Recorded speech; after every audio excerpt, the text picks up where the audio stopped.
Every once in a while, a new technology, an old problem, and a big idea turn into an innovation. Respected Gaurav sir, faculty members, and my dear friends, a very good evening to everyone present here. I, Ananya Thukral, welcome you all to the final day of our 3-day workshop, Career Prospects for Science Students, organized by Rasgandayan, the Chemical Society of Gargi College. Over the past 2 days, we witnessed great lectures, thought provoking questions, but most importantly, our key takeaway was realizing that now is the time to take action in order to make well informed decisions for a healthy and successful future.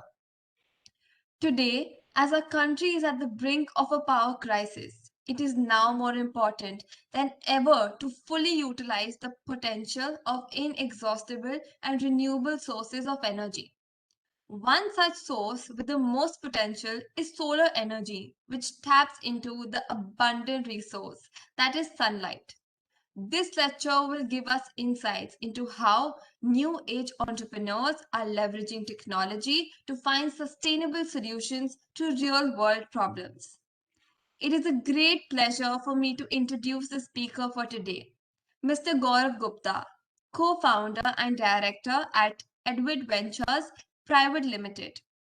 He is currently involved in the business building activities of his company. His immediate focus is to bring the back end in line with the customer facing activities, namely sales and consultancy.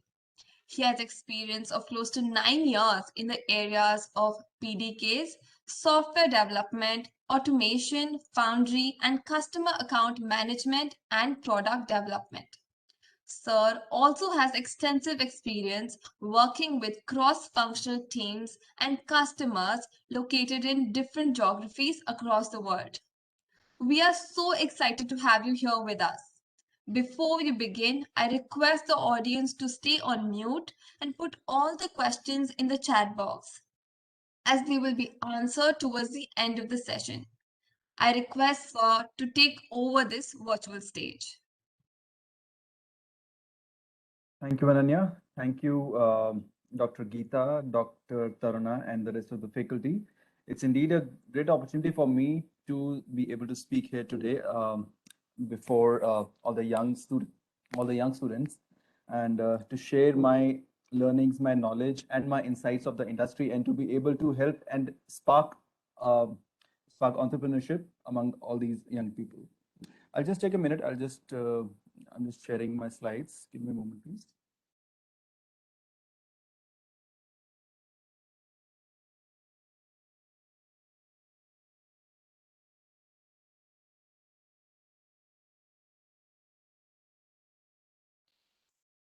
I hope you've given me the sharing rights. Perfect. Right. Anuj? Yeah, I have it.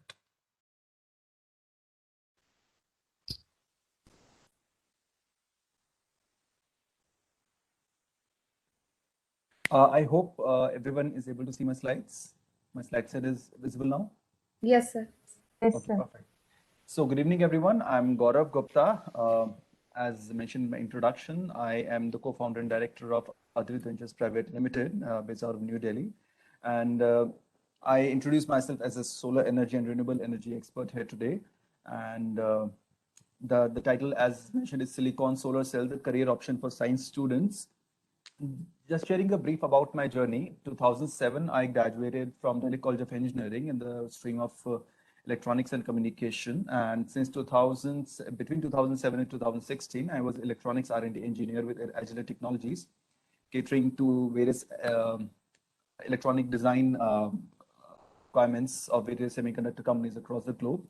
2016 to 20, I ventured into the solar energy space along with my partner, who happens to be my classmate. And that segment is still going strong. In 2020 to present, we have diversified into the design and delivery of IoT, which is Internet of Things based applications for the wider industry. So my domain is power and energy, and these solutions are also targeted toward the same industry. Now, this is the brief of the subtopics that I intend to cover in this presentation today. I may have a larger number of slides, but I will run them very fast so that we can take up questions first. The subtopics would be that first I would be covering the basics of solar cells and its real life applications, the business applications, the practical applications. Then what are the career options in the solar industry for science students? Then of course, the third one would be the open Q&A. I've taken a bit from my regular pitch decks, from the regular decks, so there might be a more number of slides here. So coming to the basics. So I hope everyone does understand that solar or a photovoltaic cell, as we understand, is the basic device which converts sunlight to electric charge and which works on the principle of photovoltaic effect. Now, there's a similar photoelectric effect, but not to be confused with that, discovered by the scientist Edmund Becquerel in 1839.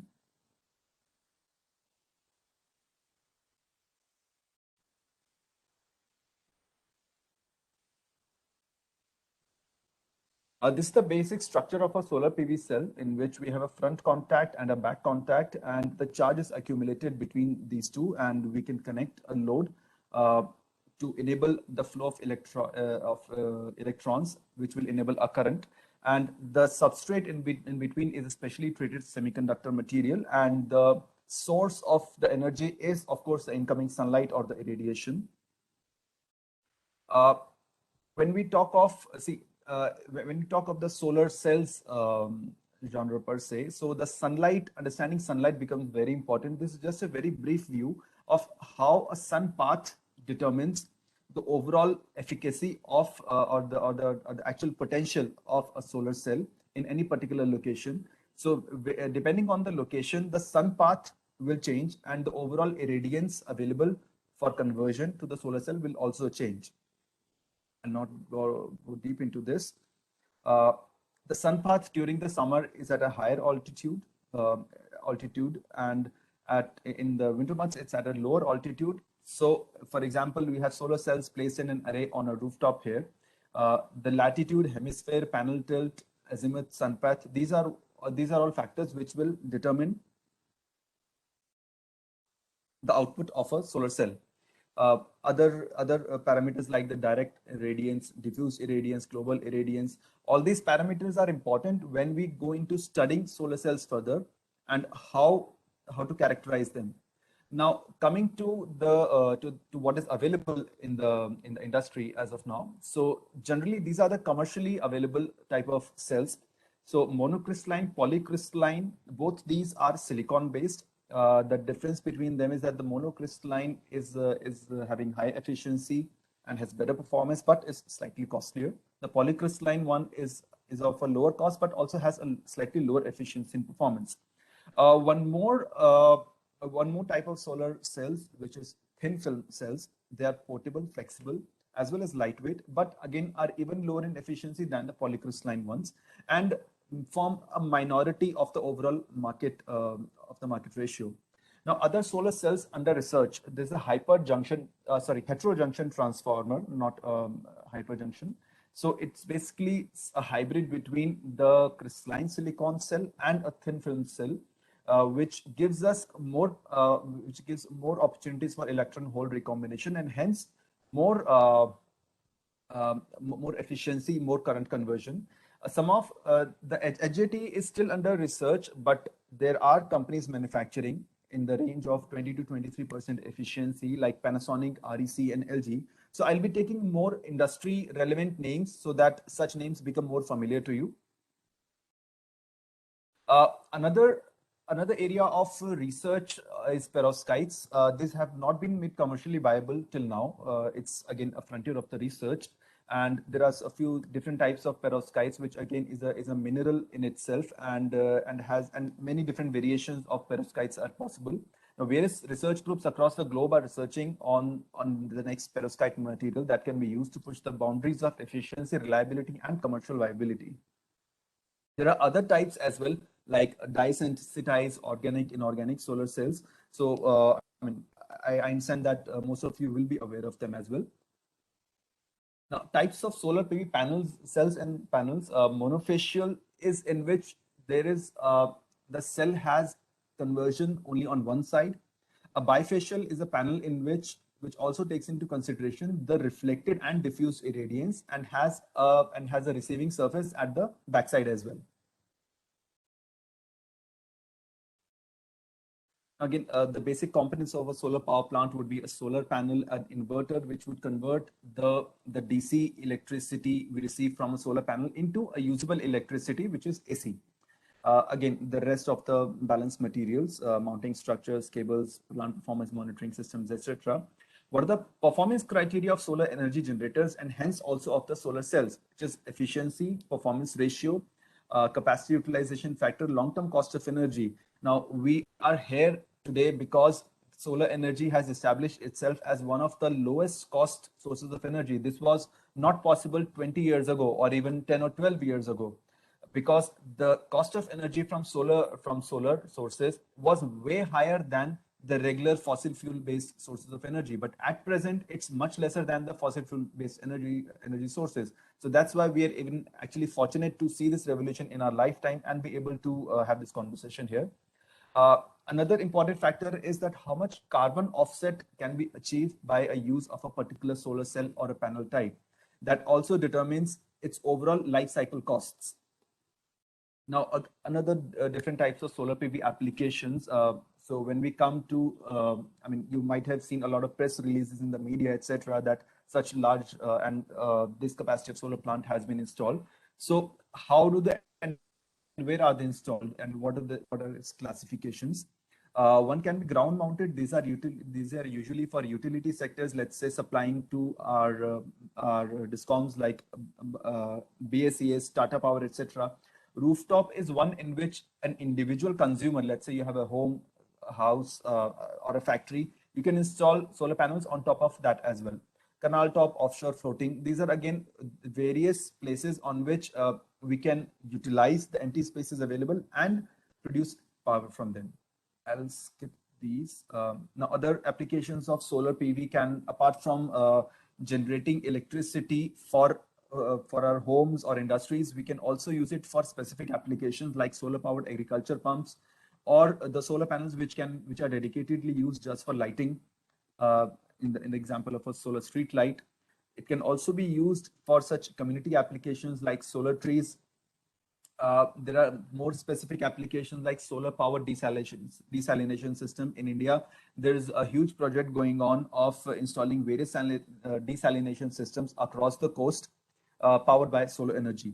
And if you consider desert economies like UAE, etc., which are actually very low on fresh water, Israel, these countries are highly dependent on such desalination systems, and they're making the switch from powering them via solar energy sources. Some more innovative design concepts are using carports, installing solar panels over car parkings. We can go for solar walls by installing them on the vertical facade of a building. BIPV is a method in which the front glazing of the building itself is replaced. See, these are more towards construction. I'll come to more science-based things. But these are all applications. So we have one solar cell, but its applications are numerous, and various applications are being explored each and every day. And in case anyone wants me to discuss more on the plant side, you can discuss with me in the open Q&A. I'll come to the main gist of the topic, which is silicon solar cells and how science students can build and what options they have to build career in the solar industry. Now, I would like each and every one of you to take a long, hard, deep look at this particular graph. It shows how the solar panel efficiencies have evolved over the last 35, 40 years, more than that. And it continues to be, we continue to be pushing boundaries. There are 4 different kinds of solar cells classification here. One is a crystalline silicon cells, which are the most commercially prevalent ones, in which we have single crystal non-concentrated, multi-crystalline, silicon heterostructures, HIT or HJT, that we discussed a few slides ago. Then also thin film crystal. Apart from this, there are the ones coded in purple. These are very high efficiency and very expensive solar cells used for very specialized applications like powering spacecrafts, powering satellites, powering space probes, powering powering places wherein no other source of power is actually possible in deep space. So these are the ones which have been at the highest efficiency level, but they are not commercially viable. They're mostly for very specific applications and use cases. The ones in green are the thin film technologies, and the cadmium tellurium doped thin film technology is one which has been used very often. Amorphous silicon hydrogen stabilized, that is also very popular, but not commercially popular. They are again popular for very compact applications. Now there's another section here coded in red. These are the emerging PV technologies. As I talked about earlier, the dye-sensitized cells, the perovskite cells, and the perovskite Si tandem cells. All this data I have taken from the NREL website, which is actually at one of the most well-known government agencies involved in the research on renewable energy sources based out of US, and that actually a lot of knowledge and knowledge and IP trails down from NREL and percolates over the entire world, over the entire industry. And I think many of you might have heard about organic cells, organic tandem cells, inorganic cells, and quantum dot cells, and the perovskite against CIGS tandem cells. So after this classification, I would like to draw your attention to the efficiency graph here. The crystalline silicon cells, the ones in blue, they are touching somewhere around 20, we are in 2020, so they're touching somewhere around 24-28%. But the ones which are commercially viable as of now are hovering somewhere around 19 to 21%. When we go for the ones which are 24, 28, these are the ones which are silicon heterostructures, the ones in the blue solid dot. But it will take some time for them to be commercially viable. If I talk about the overall breakup of the industry, 90% of the industry is cornered by the crystalline silicon cells, and only 10% comes under thin film technologies. The various space applications, etc., they form a very small, hardly 0.5% or something of the overall industry size. And the crystalline silicon cells, this technology is at such a mega scale in present that the momentum is bound to continue, and most of the research is actually going into the crystalline silicon cells only. Reason being that we already have a huge manufacturing capacity, and which is already there, and also a new manufacturing capacity which is being put up all across the world, including India. I'll come to where the Indian industry is headed in the following slides.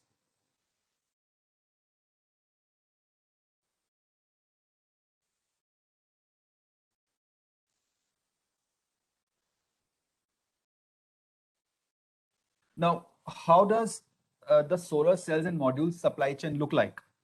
Well, as you all know, it starts from raw silica, which is refined into low purity silicon, which is again refined to high purity silicon. After high purity silicon, there are these two major differentiations, monocrystalline and polycrystalline type. Monocrystalline type, which goes into crystallization, then again laser slicing, then a wafer is manufactured. After wafer, the contact deposition, doping, etc., that is done to transform that wafer into a cell, which again is like a large diode. In the polycrystalline type, an ingot blocks are created, again slicing is done, and the wafer is created. The difference between monocrystalline and polycrystalline, even if we look at it, is that it's more of a mixed crystalline structure, and this is a very, I'm sure you must be having better word for it, a more regular crystalline structure, and this thus offers better electron mobility, and thus better efficiency. And now this silica, etc., this is sourced mostly from very specific sands. Some of them are found in India, but a lot of them are also found in China. and especially in the Xinjiang region, where the silica found there is of a very high quality and very suitable to the polycrystalline and the monocrystalline manufacturing process. In fact, more than 50% of the world's capacity for polycrystalline and monocrystalline wafer fabrication is located in Xinjiang. After the wafer is manufactured, it's given to self-producing factories. Now, all this process can also be vertically integrated, and a lot of large companies are doing that. But still, a lot of places in the industry, the wafer manufacturers are different, cell manufacturers are different, and module manufacturers are different. How it functions in China and in India. In China, some large corporations have it completely integrated, and still there are even larger corporations that independently deal in wafer, cell, and module manufacturing. India sources most of its wafer as well as cell from China. In India, we mostly have assembling facilities. At present, we have very small, almost negligible capacity to manufacture wafers and cells. I'll come to which companies are doing that and what is the future prospect of that. But as of now, as it stands, most of the manufacturing prowess is with China. And of course, in some places to Taiwan as well. What is the global market size? What is the global solar market size?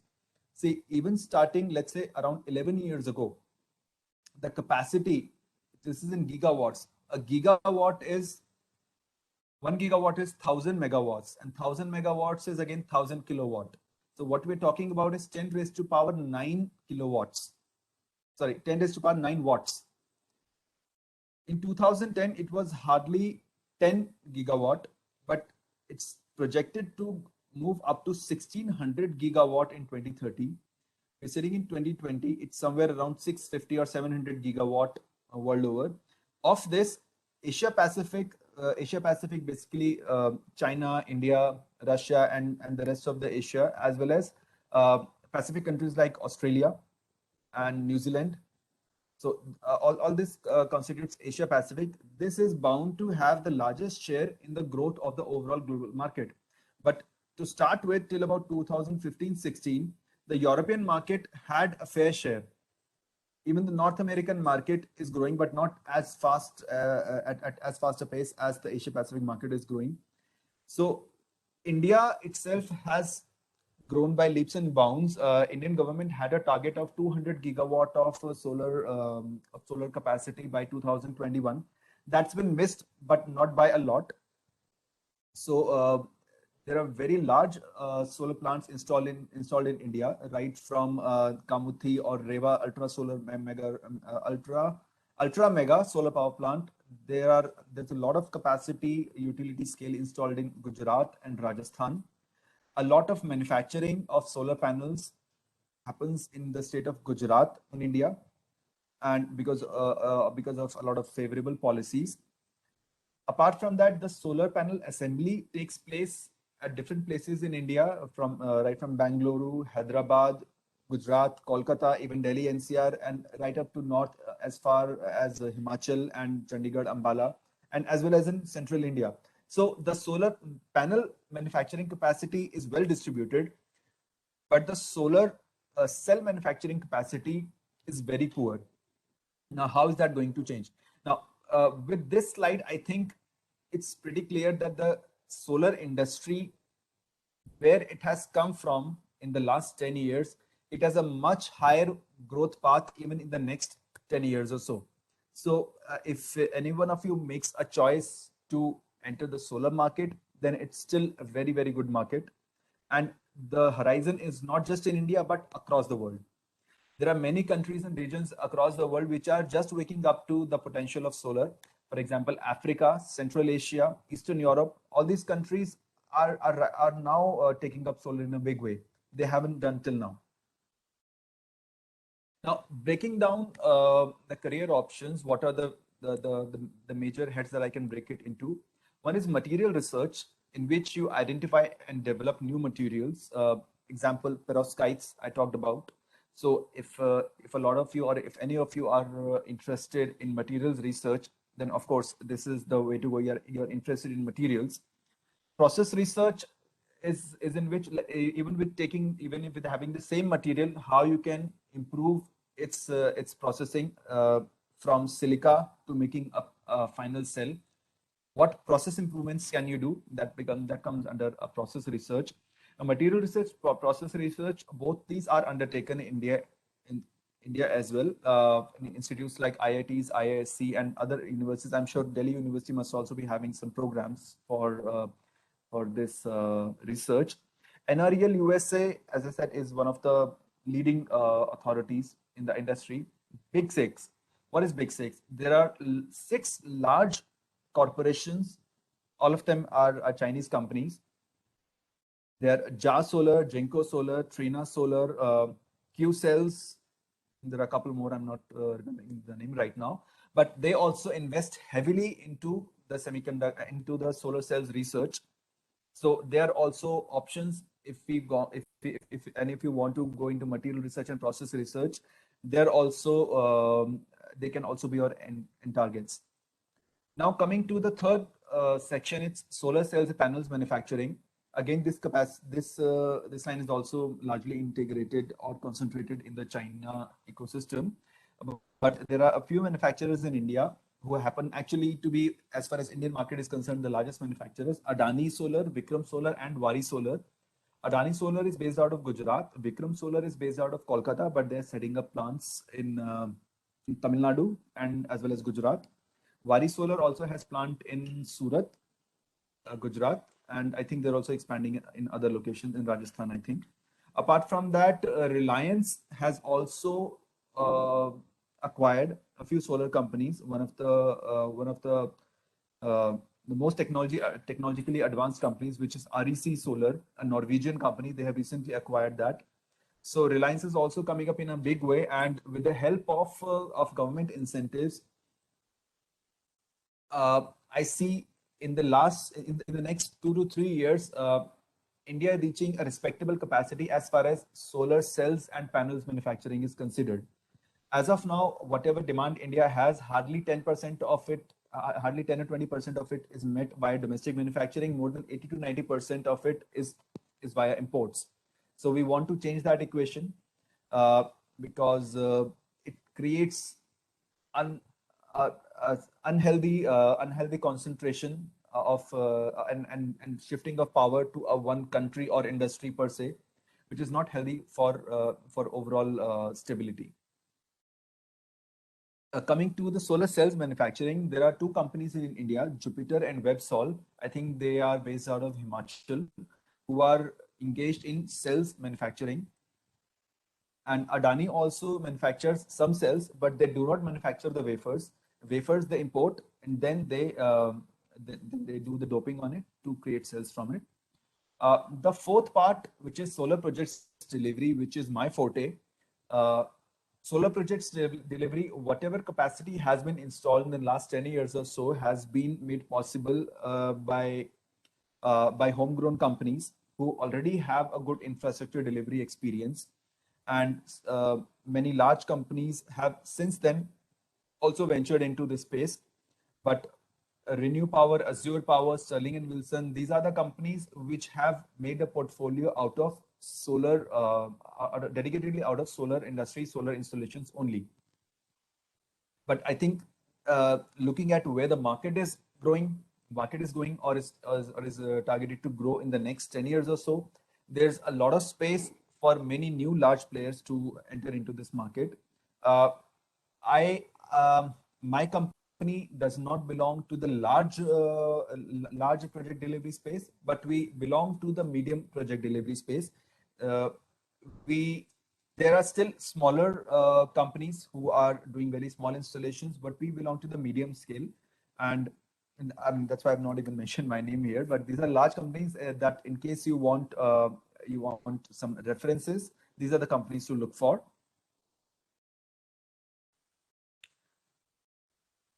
Okay, so I think the career option wise, I have covered it broadly here. I would be taking more specific questions when we open the floor for questions.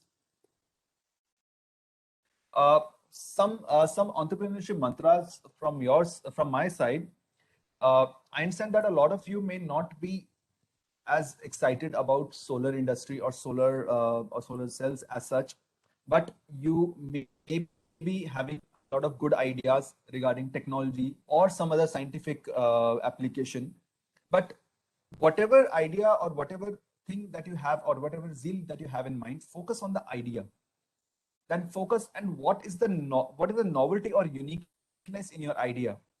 And even if what you're giving to the end customer is it's not very different, but there must be some differentiating factor from the rest, because at times the market is huge and untapped market. If you wish to enter, the existing players cannot cover the entire market, and there's always a space for newer players to come and show their and show what they're made of, show their worth. Whatever idea and implementation you have, focus on the customer. You have to know very clearly who is your customer. Is your customer someone who has 100 rupees in his pocket? Is your customer who has 1,000 rupees in his pocket, or lakh, or a crore? You have to define your customer on various parameters depending on their spending power, depending on geography, depending on what are the pain points they have, depending on where have they come from and where they aspire to go. So the customer profiling you need to do very rigorously. Only then your idea will come out as a viable business. Now, the next part I mentioned as fail fast. I think this must also be a very popular mantra, heard a lot by many of you. This means that when you are in an iterative application development mode, you have to fail fast. You can't wait for 2 months or 3 months or 6 months to try out your idea and then fail, because by then the hundreds or thousands of other people who might have had a similar idea and might be already working, they might have improved by uh, might have improved 10x on it, but you're still stuck on that same idea or that same iteration. So you have to fail fast, iterate fast, and try to close the gap between what you intend to make or do or what you are tending to do. There will always be a gap. Take very small steps. Don't think of jumping the ladder in one day or in 1 month. You have to go small. But as you go small, you will increase in confidence and you will be able to take larger steps, larger risks. Learn and pivot. Learning is very important. Some of you might choose entrepreneurship fields totally unrelated to your field of study as of now, but you've got to learn and learn fast and pivot. By pivot, I mean, in case you think that you are not going in the right direction, have courage to pivot, to turn back, or to turn or to diverge from it, but chase the customer. You have to know what your customer needs and what you are selling to the customer, and most importantly, how you are selling to the customer. Bring your skin in the game. Take more risks. If you are just sitting by the side and thinking, yes, I have a very good idea, I will do this, I will do that, and then I will take funding. No, you have to bring your skin in the game. You have to first put in your money, your time, your effort, and also of your friends and family, preferably, so that you at least have a first-hand understanding of how to sell yourself, your idea. Because if you can't sell to someone, to people who know you, who trust you, how will you be able to sell to a customer who doesn't know you and has no reason to trust you? uh, Next, don't be swayed by the glitz.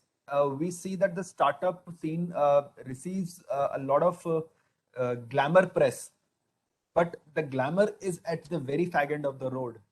Before you get there, it's a lot of pain, a lot of failure, a lot of heartbreaks. So steel yourself. If any of you want to go into entrepreneurship, steel yourself and and and take it as a reward to be had after you have put in a lot of pain. Don't take it as something which you will be getting on the way. Network from the word go. Now, science students specifically, I have been a science student and I know that networking is something that we are not very good at. We don't know how to network. We don't know how to speak to people. We don't know how to sell ourselves. But this is one skill. If there is anything that you need to learn from all these, that will be networking. Network from the word go. And by networking, it's not only meant that what can you take from someone, You also have to increase your own potential, your own ability to give. Networking means that you have to give, that only when you give, you will increase your visibility and credibility that you can actually demand or someone else will give something to you. So you have to give first, but in order to give you must have something which you have unique in yourself, or you have in abundance, like you have time, skill, anything that you have in abundance and that you can give to someone or share with someone and help them add value. Then that person or that network will be able to add value to yourself. And trust me, the networking works very fantastically. You may feel that it's slow to begin with, but it's the best learning experience that you're going to have. You will never know how one person in your connection network may turn into 10 to 100 to 1000. It grows exponentially. Coming to the next point, don't bother about perfection. 80% done is better than 100% not done. I myself have been a victim of this, that I need to get everything 100% perfect, otherwise I will not call it done. No, I have learned it the hard way. 80% done is better than 100% not done. It might take a few minutes for science students especially to realize this, but it's very important realization. Lastly, no alternative to hard work. There is smart work definitely is needed, but hard work is needed more than smart work. If you're not able to commit yourself to hard work mentally, physically, then even smart work won't help you. uh, I think Geeta ma'am, Taruna ji, that's all I have prepared on my slide set. I'm open for question and answers right now. I did cover a few of the questions that I received on email, but not all. Uh, I mean, I can take them now. Thank you so much, sir, for this wonderful lecture. This session was extremely inspiring, and you definitely ignited a spark of entrepreneurship within us. I sincerely hope the budding entrepreneurs present here will go on to find solutions to the world's problems. I will now take up the questions in the chat box. So, we have one question from Varnika. She says, for material research, what qualifications do we need to have as chemistry honor students? For materials research, I believe that you will need to, for this kind of material research, you will need a good PhD. A PhD would be mandatory in this case. Rest, I think our esteemed teachers would be able to guide better in this regard. But what I believe that this is a very cutting edge research, and a PhD would be a minimum qualification to begin with. Maybe you can have some fellowships, some research fellowships, but in the long run, a PhD would help. Sir, I have another question. Could you Yeah. please explain pitch decks to us, like which you mentioned in the beginning? Yeah, right. So I actually chose the incorrect word. This is not my pitch deck. This is more of my educational deck. But by pitch deck, we mean when we're pitching our idea or our business to someone, that is what a pitch deck is. And a pitch deck majorly contains uh, what you are selling, why you are selling, and how much you are selling it for, and what value you're adding to the one you're selling to. मैं एक pen भी बेच रहा हूँ किसी को, if even if I'm selling a pen, why should that person buy that pen from me?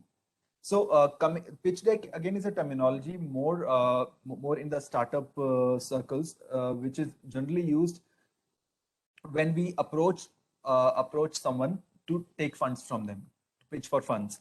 So let's say I have $1 million in revenue, and I want to go $100 million, and I want some fund house or some VC to fund me, and how much fund I need, what am I offering them, what growth am I projecting, what do I already have in hand, and what plans do I have. So all that will constitute a pitch deck. In fact, in this regard, I would like to mention there's a very nice and publicly available pitch deck provided by Ratan Tata that can be a good starting point for anyone. By Ratan Tata. Okay. Yeah, Thank you I mean, so if much, you sir. just Google Ratan Tata pitch deck, you'll get a link to that. Okay, great. Yeah. So we have another question from Mhm. Vishaka. She's asking how long does solar panel system work if there is no sunlight for 2 to 3 days? Right. So Vishaka, thank you. Great question. Uh, I mean, this is something which I love. This is about practical use. So a solar panel system by itself, a solar panel is just a conversion device. So whatever energy is incident onto the solar panel, it's converting it to um, either it's being consumed or it's being stored. So if there is no storage system attached to the solar panel, then that energy will either get lost or it has to be consumed. So if there is no sunlight for 2 to 3 days, a solar panel system, if it does not have any storage, it won't work. And if it does have some storage, it will work as long as the storage has energy in it. So by storage, I mean a battery attached to a solar panel system. If there is any, then as long as battery lasts, it will work. Now this comes into picture when we're designing off-grid systems. Now there are two major classifications in solar panel systems. One is on-grid and off-grid. Off-grid application is in which we have a limited consumption. So let's say I have a small house in a remote hilly area, and there is no power availability there. But I want to be able to power one fan and some small things, a radio maybe or a torchlight, etc. And I go for a small solar panel system. So therein my consumption is limited and my source is also limited. So the storage and the solar panel system, they are tightly integrated with each other, and the storage is designed to actually address this kind of situation wherein there might not be no sun for 2 to 3 days or even more number of days. So therein they will actually have more storage in place to cover for such situations. In on-grid system is one in which there is no storage. It's usually deployed in tier one cities like in Delhi, Mumbai, etc., even in tier two cities, because how it works is it works by replacing your incoming grid power. By grid power, I mean the power that you get from Tata Power or BACS, that is called grid power, by replacing the grid power with solar power. So let's say you consume X units per day, X units of energy per day. Uh, Out of X, let's say X by 2, you're taking from grid, and X by 2, you're taking from solar. So whatever energy solar plant is producing, it's either getting consumed or it's getting exported to the grid. I mean, that is again a net metering system. I don't think it will be relevant to the entire audience here. You can Google solar net metering, and you will be able to understand how solar net metering works in case of on-grid system. Thank you, sir, for answering that question. I have another question. Yeah. However, I think it's best put informally. It says that if suppose I would like to enter a market with a product idea which doesn't exist, is that Mhm. better for me, like because the market does not have that product? Or secondly, like you ventured into a market where there were big, companies which were Mhm. already doing something similar to what you're doing. So like how do you make a space, how do you make yourself relevant in that kind of a market where the product already exists? Right, right. So I think this question is a very classic question, and I would like to answer it in by dividing my answer into two. The first part, wherein there is a gap in the market. So again, a lot of market research needs to go into that space, that whether the product or the product idea, the market does it even need that. There are thousands of yet uninvented or undiscovered products or product ideas, but does the market need them, and does the market need them now? There have been many cases in the past in which a product was way ahead of its time and it failed. Anyhow, so there is no easy comparison between whether a new product should be developed or an existing market should be targeted. That really depends how confident you are in either of these spaces. But whatever product you decide, you have to benchmark it on the touchstone of its relevance and viability. let's say you design a product for ₹1 lakh, and you put its price as 1 lakh rupees, but no one is willing to buy it even for 10,000, then that product is a failure.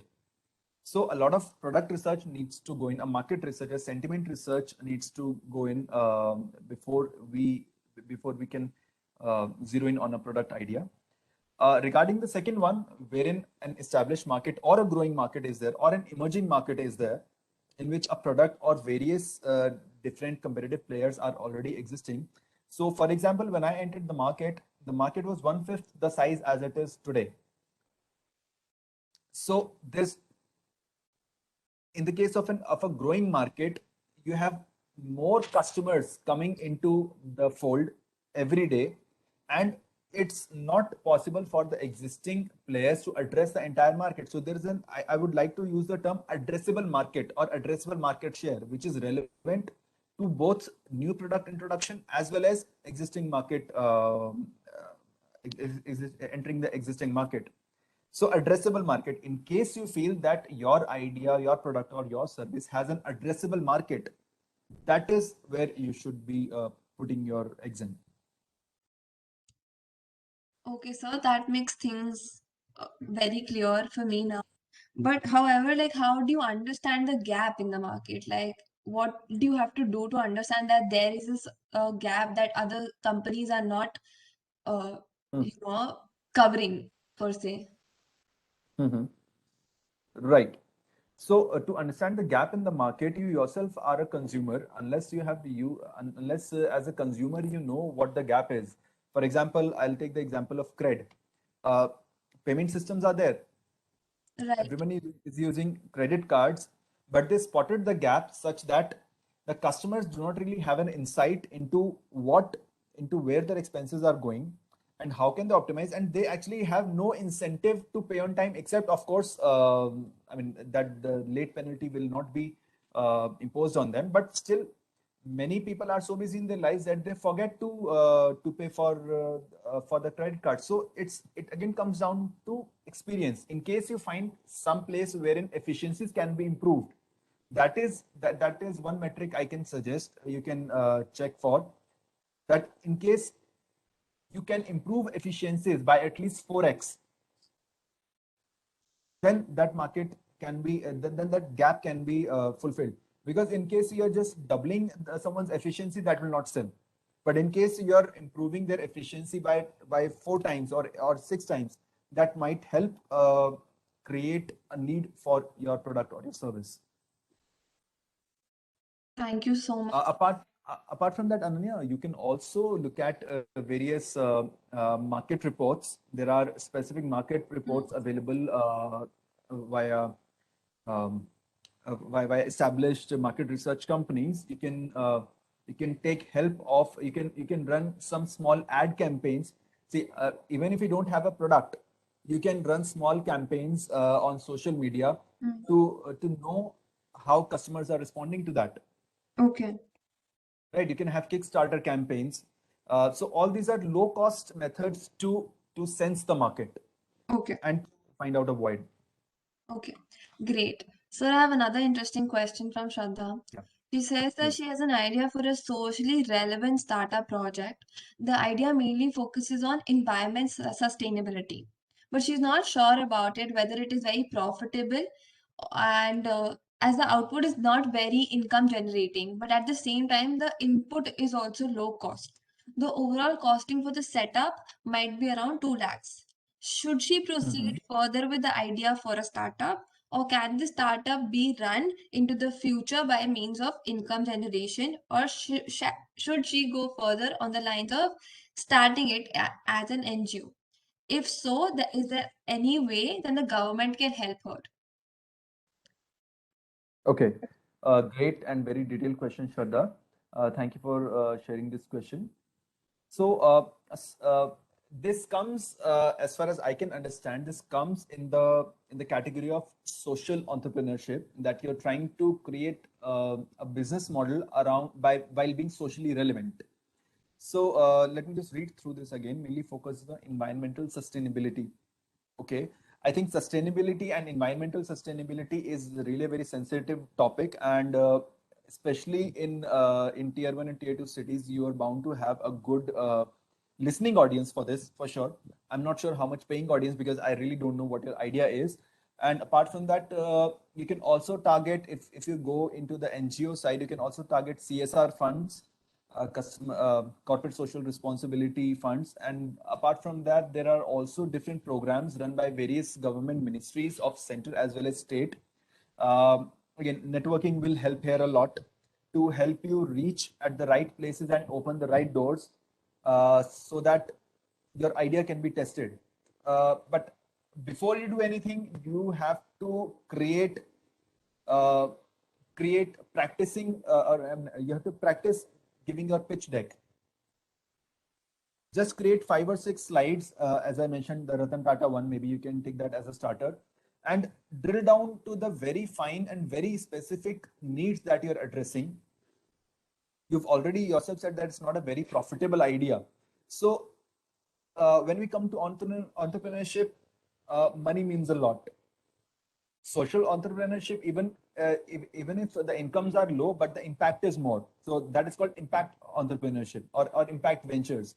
So there is a different line of companies or institutes that provide impact funding. So you'll have to run your idea through them. You can Google for impact funding, and in case it's for environmental sustainability, I know a couple of names, like there's a Green Climate Fund, which is headquartered in South Korea, and apart from that, there are also uh, many funds based out of US, and a lot of government grants are also available via different means. You'll have to search for them on Google. Uh, but this is where you can actually start with. You'll have to have your skin in the game. As I mentioned, चाहे social entrepreneurship भी कर रहे हैं, you have to have your skin in the game. You have to know what you're talking about. You have to know that even if with the seed money, how long are you going to survive, and and what's your plan for raising further funds before you run dry. As an entrepreneur, you will never want to run dry. You will always want to be in the green. Why? Not because of minting profits, but because of being sustainable. When we especially talk of startups, sustainability is a very crucial thing that is often overlooked. In the excitement, many times we don't look at sustainability. But I think your question is very much geared around the business also being sustainable. Can the startup run good into the future by means of income generation? So that I will not be able to comment on this unless I have some specifics, or if you have some projected financials, or some project plans, then maybe if your teachers permit, I can give it a go with you one to one. And is there any way through which government can help us? Yeah, definitely. Since you're going into a development sector, government should be able to help you. But again, good networking will help. I think the next question actually talks about networking only. Yes, sir. Ikra wants to know like how to network and how to find relevant people for your founding team, like the manufacturers, your mentors, etc. Right. Okay. So how to network? Um, Ananya, I would like if I can have some input on the chat itself from the existing audience, that how do they think that networking works, and how do they think that actually they can network. I would like to know where are you starting from?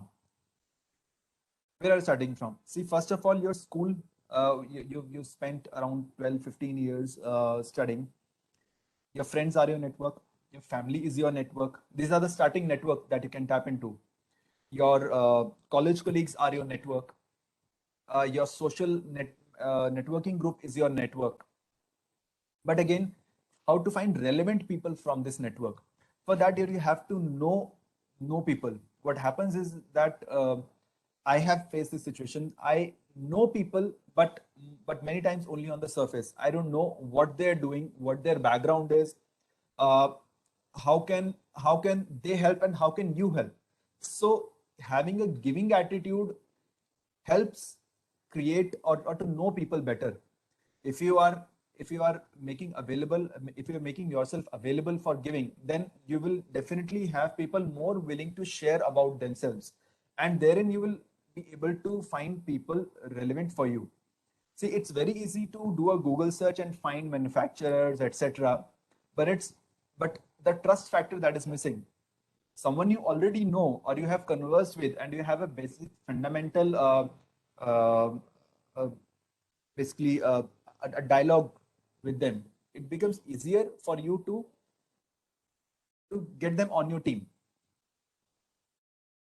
Now, this was a broader answer. Specifically, if you want to look for relevant people for a founding team, you have to find first what are the keywords related to your idea, and just run a Google search and find what professions people either in service or in entrepreneurship, uh, what professions people are in already.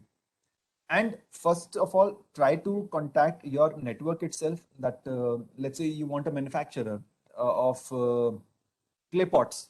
Let's say you have, let's say, the environmentally sustainable venture of Shraddha. She's basically inspiring people to invest in rooftop gardening or rooftop vegetable, what do you call, rooftop horticulture, something like that.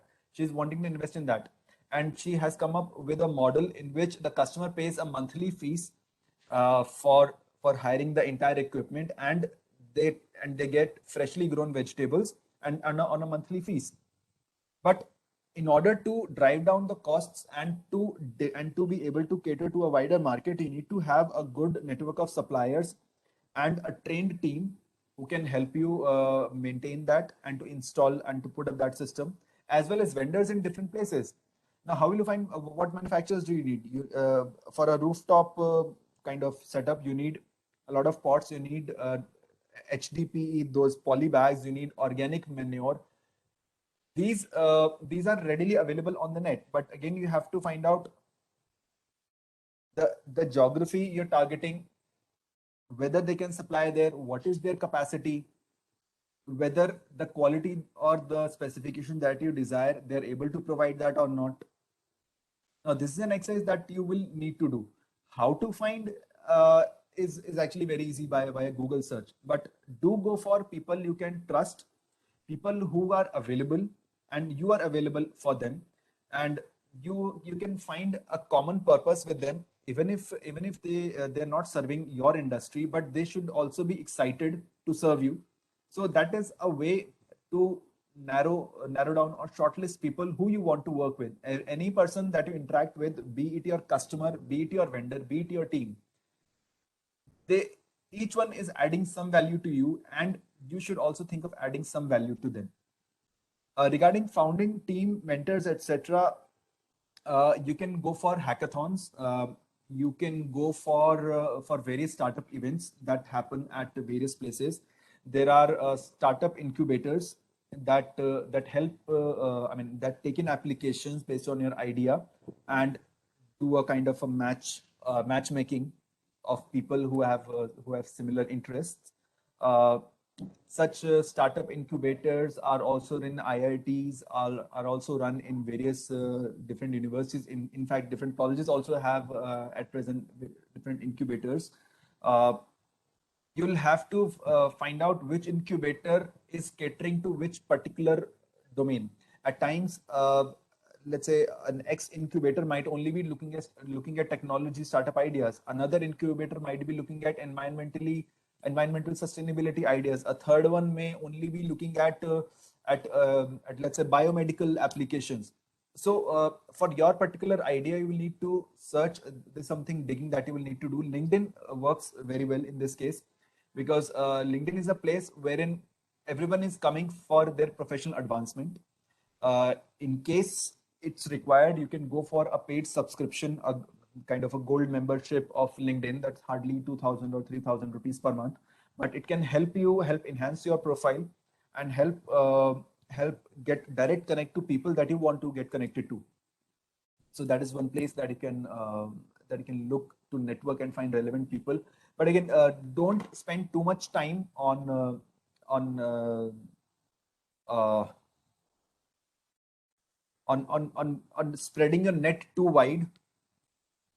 Shortlist a list of 10 or 20 people that you want to talk to, target them, and once you fail or you are not able to make headway, then target the next set of 10. Otherwise you will spend a lot of time shortlisting people and you will not be able to decide on who you want to go with. In But whatever you do, make sure that each of you can trust each other. Trust is the main currency that an entrepreneur deals in. Trust, even if there is some skill gap, even if there is some gap in ability, but trust fulfills that. Trust will bridge that gap, and once you are on a common journey together, you can think of upskilling each other.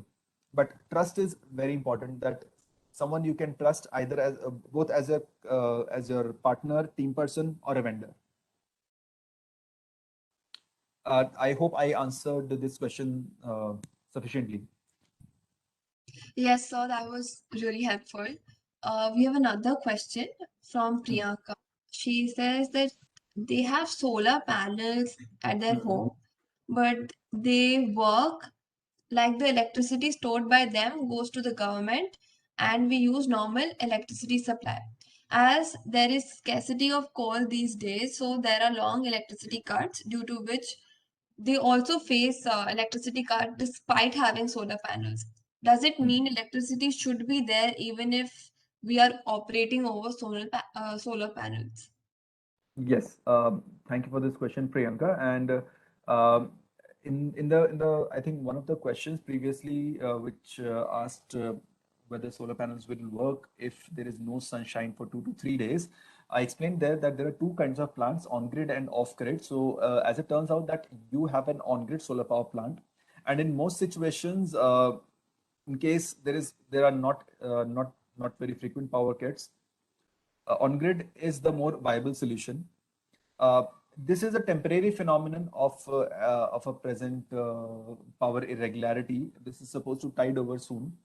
But yeah, an on-grid system will not work when grid supply or the Tata Power or BSS supply is not there. That is the way that the system is designed. In case you would want to have a solar-based backup, then you'll have to introduce some changes into the system, and they might not actually justify their utility in the long run. So commercially, it might not be a good idea. Conceptually, it is definitely a good idea, but commercially, money-wise, it may not be um, something that you will find suitable. Yes, Uh, Ananya, we can move to the next yeah. one. Yes, sir, we have the next question, which is what are the biggest mistakes which are made by startup founders or entrepreneurs? Right. So I think I have covered in brief. I mean, not in brief, but in great detail previously. Based on my own experience, the biggest mistakes made by startup entrepreneurs is that focusing too much on perfection, not being able to learn and pivot on time, uh, not, I mean, giving less importance to network building. Network building is very, very important right from the word go. Even if you're not doing entrepreneurship, networking is something that you should keep doing all the time.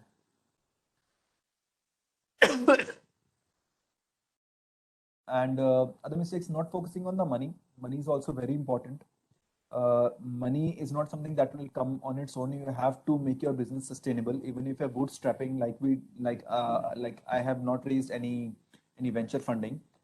We are a bootstrap startup, but we have been a profitable startup from the day one. So it's very important to keep money in the picture.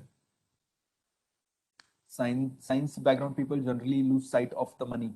We generally get excitement out of just having accomplished something, but money is something that at the end of the day, you might be an inventor, you might be a researcher, you might be a writer, poet, everything whatsoever. But when you are an entrepreneur, you have to sustain yourself, you have to sustain your team, you have to sustain your family.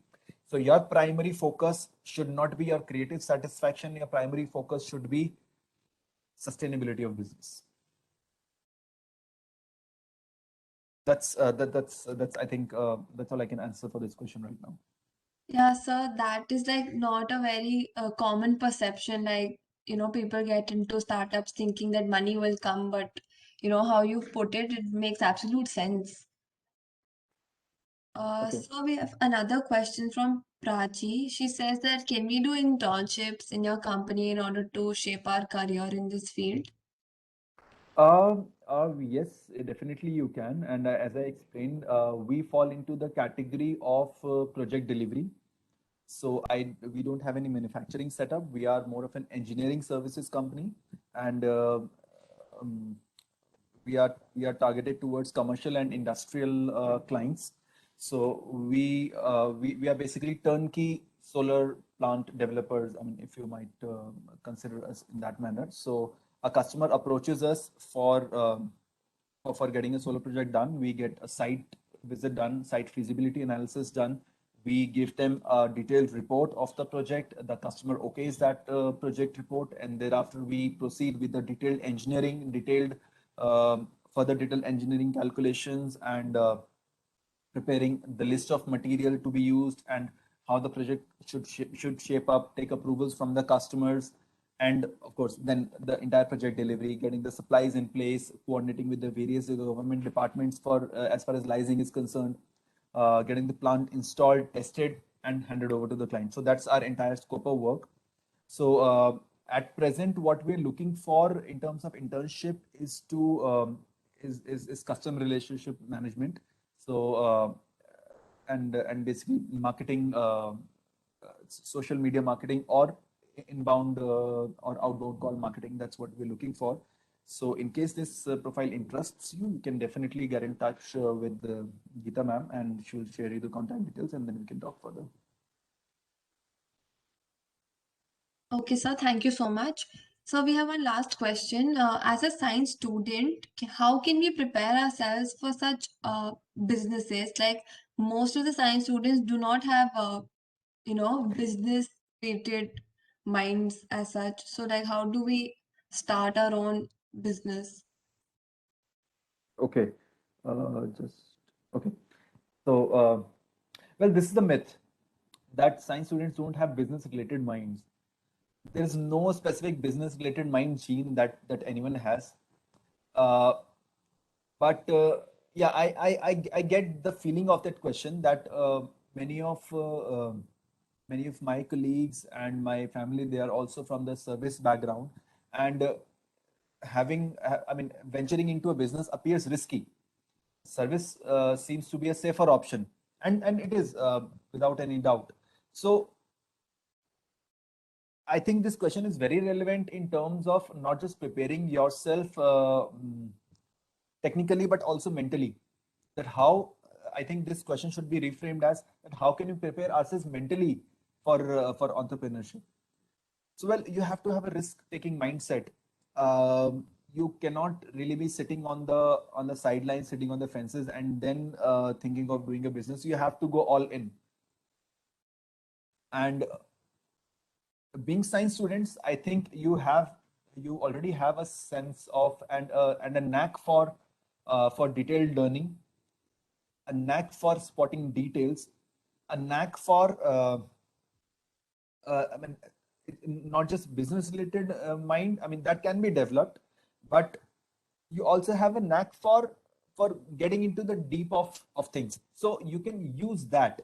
It's just that you've not had an exposure to the economics and financial things, but the rest you already have. So start reading up and become more financially aware. I think that is very important. Learning the basic cash flow, that should help. That how my own personal balance sheet looks like. Right now you might be getting 5,000, 10,000 of whatever pocket money you're getting. How you're planning your expenses, how you're planning for investing in yourself out of that expense, and how self-sufficient you are. So that can be a starting step to prepare yourself for any kind of business. Uh, you have to learn that investment does not equal income minus expense. Expense equals income minus your uh, your investments.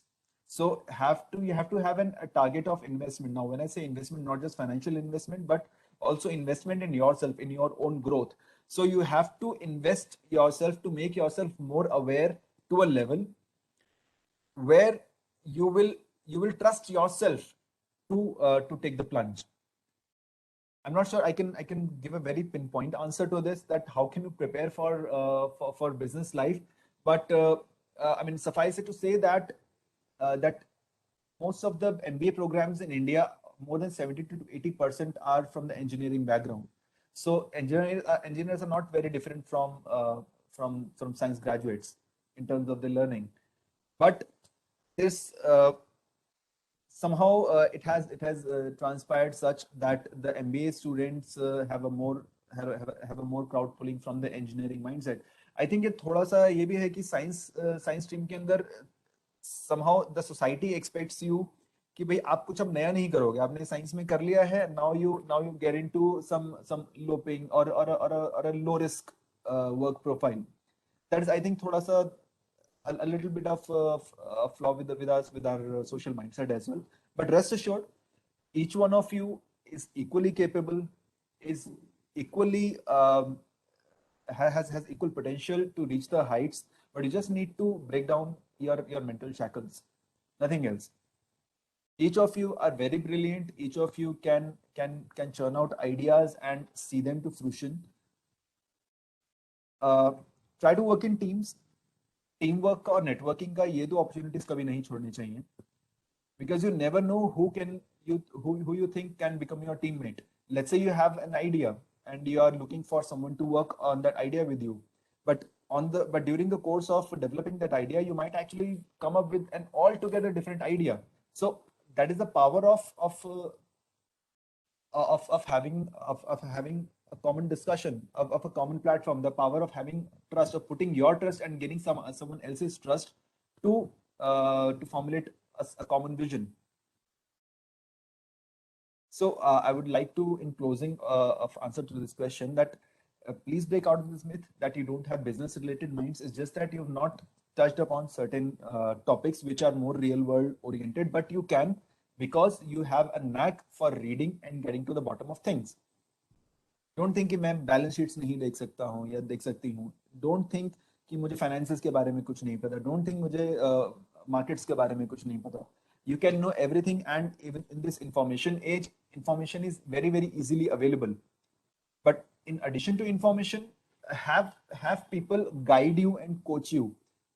And again, a guide and coach doesn't necessarily need to be your senior. A guide and coach can also be someone who is your friend, but has something that you can learn from them. And I'm sure you must be also be having something that the other person can learn from you, to keep a giving attitude and keep growing in terms of your skills and ability. And you will be having a business related mind per se. Ananya, that's all I can answer for this question right now. Yes, sir. Sir, thank you so much for patiently answering all the questions, and I thank everyone for such interesting questions. I would now like to invite Ms. Jannat Arya, General Secretary of Razgandhayan, to deliver a vote of thanks. Excuse me, sir. I have one last question. Yes, please. Sir, I want to ask that how do you prepare yourself for a startup? Or basically, how do I know that I'm capable of starting a business? Maybe I do have an idea, but I'm not ready right now. Or what if it's too late if I started at a later stage? What if I don't have the support or the team I need? And can we stand alone in the market? Or how to know when you are ready, or what points to make sure of before you go into or work onto your business, so that you just don't get stuck up in between.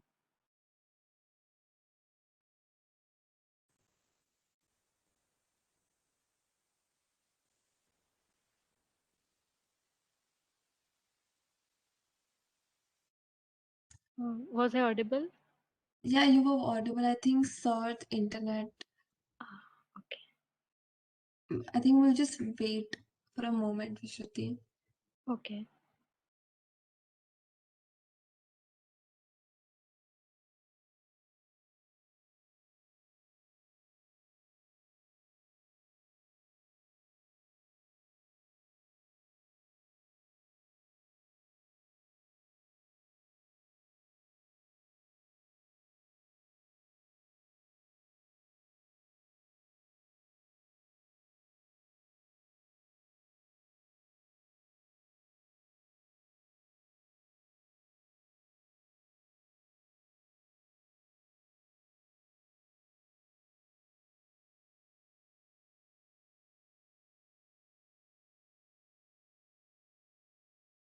Students wait for a while.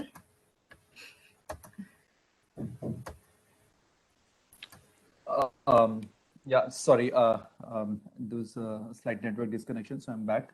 So there was a question someone was saying. Yes, I was asking that how do I know when I am capable of starting a business, or how do I mentally prepare myself for a startup? Maybe I do have an idea, but Mhm. I am not ready right now, or I don't have enough resources in my mind right now, or not the support or the right network I need to work in. How, I mean, can I really stand there alone? Or basically what points to make sure of before you just start working on your plan so that you don't just get stuck up in between and it all goes into vain. Um, start small. First of all, start believing in yourself. You can do it as good as anyone else. I understand that a lot of uh, peripheral support is required in order to come up with a successful business, but no business is successful right from the start. You have to start developing your idea first. I mean, I'm not sure what kind of idea you have, but in case you have an idea for a product, uh, I think product prototyping, this is not very expensive. You can actually fund it from by saving your own pocket money, or just basically taking some money from your friends and family. Or if you find that the idea is pretty good, you can actually have Kickstarter campaigns or different online campaigns, or uh, or you could uh, or you could tie up with someone who works in that field, and give them a proposal for improving their product. I mean, that's how you have to start, because a single product is not does not make a business.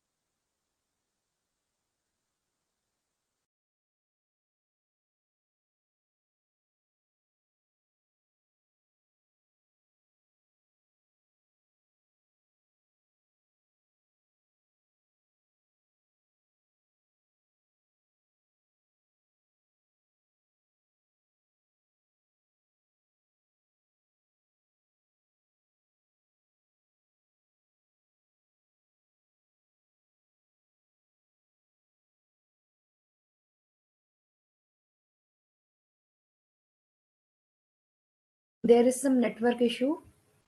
Just wait for a while.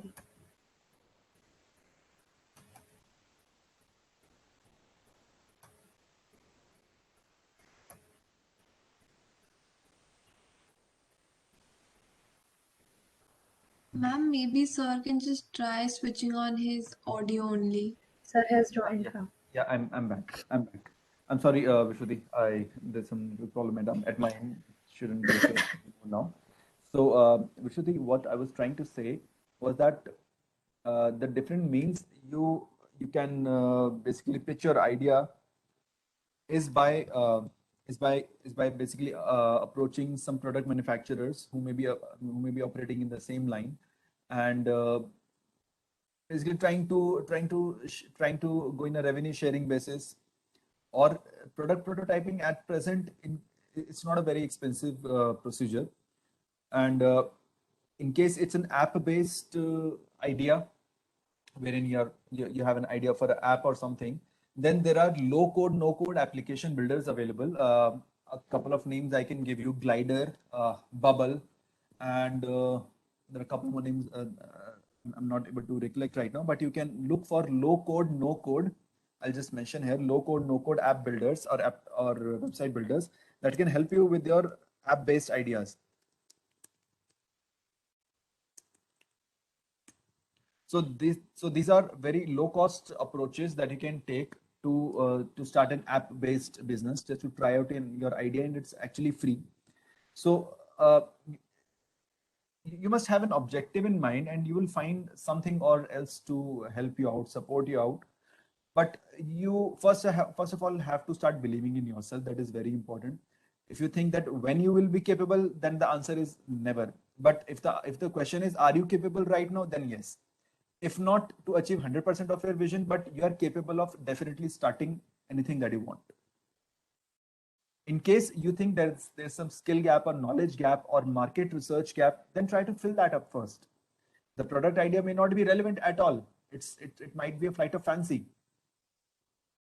but you will be able to get to it only after you do some basic primary or secondary market research. So read upon these basic topics: how to position your product, how to position a product or service, how to find the right relevant customer profile. That is also very important. As I mentioned, that to find a customer, you have to look at their profiles in very different manners. Like, do they really have a problem? Which geography are you looking at? Where will you find the customers? Or rather, how will you find the customers? Is digital marketing enough? Is a door-to-door campaign required? Do you need to have some other kind of market approach? So all that you will need to study on. You'll need to raise your awareness level. So I cannot say that you're not ready, but yeah, you can be better prepared. Can be better prepared by being more aware of how to approach your customer, and how to basically prototype your idea again, whether it's a product based or a service based or some app based idea. A lot of people what they also try to do is, let's say you have a product based idea, but you do not have sufficient resources uh, to create a selling app of your own. They try selling it through Amazon and Flipkart first, and see how the response is, and then try to bring in more innovation, and try to see customer feedback, what customer requires, and then they try to make some adjustments in that. Because as a customer, you will only get a limited feedback or a limited view, insight into what other customers are thinking. But as a seller, if you're selling same thing, so let's say you want to improve on some let's say a hand blender, you want to design a new hand blender, but you don't know what exact problems are there, or rather the problems that you know are there, are they exactly worth solving? So what will you do? I would suggest that you can go for selling the same hand blenders online and get first hand feedback. uh, Internships can be a good method of finding out uh, whether your product will work or not. Try to take marketing internships, try to take sales internships. Your college time can be utilized in that. Right now, you have online classes. You can take some online virtual internships as well. A lot of companies are offering virtual and online internships. So use this time to raise your awareness. So I will never agree when if you say that I'm not ready right now. But I will always say that you can be better prepared. But in order to move from good to better, you need to put in that effort. Right, sir. Thank you so much. Thank you so much, sir, for keeping calm throughout our never-ending questions. Sir, Were you now, expecting otherwise? no, sir. Sir, now I would like, Question from Geeta sorry. ma'am, I think. There's a question from Geeta Yeah. ma'am. Is there any company in India which develop material for solar cell? So, Geeta ma'am, in my knowledge, the wafer manufacturing is not there in India. It might be there in some research capacity or some very small capacity in Jupiter or WebSol. Most of the wafers are being imported into India, but I mean, further solar cell manufacturing, if you talk about, yes, solar cell manufacturing is there. Solar wafer manufacturing is very limited. But we are bound to see a change to that due to recent production linked incentive schemes of the Indian government. And at present, I myself know that a lot of companies are bringing the polysilicon and monocrystalline silicon facilities in India, but it will take around 2 to 3 years because they're very highly costly facilities, very energy intensive, and they require very cutting edge technology. So it will take some time, but it will be there in India. Actually, no, sir, I did my PhD on this topic. So this topic is very Yes, close to my heart. I did my PhD in synthesizing organic material for solar cells, semiconductor wonderful, based, right? wonderful. But the efficiency was very poor. We tested in different materials, no? But organic efficiency is also less than the silicon based solar cell. Right. So that's Right, why right, I'm right. asking. Still, lot of research is going on in IIT, IISc, Yes. everywhere, and they're still focusing on the organic material only. But I think commercially we don't have any solar panel now which works on the organic material. No, No. no, Then no. then why this research is still going on? I mean, See, we yeah, yeah. Please go ahead, no Dr. no Geeta. you talk.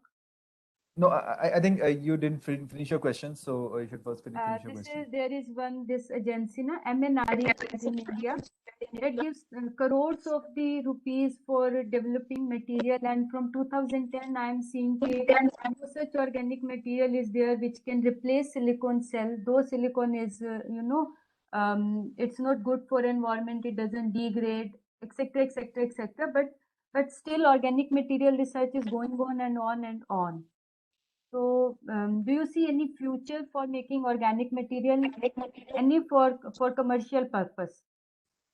Honestly, I don't think that organic is going to be successful. Reason being that I have my doubts whether it will be feasible for the external environment or not. Silicon is, I think, has been proven, uh, and it's basically a material more suited to the external environment.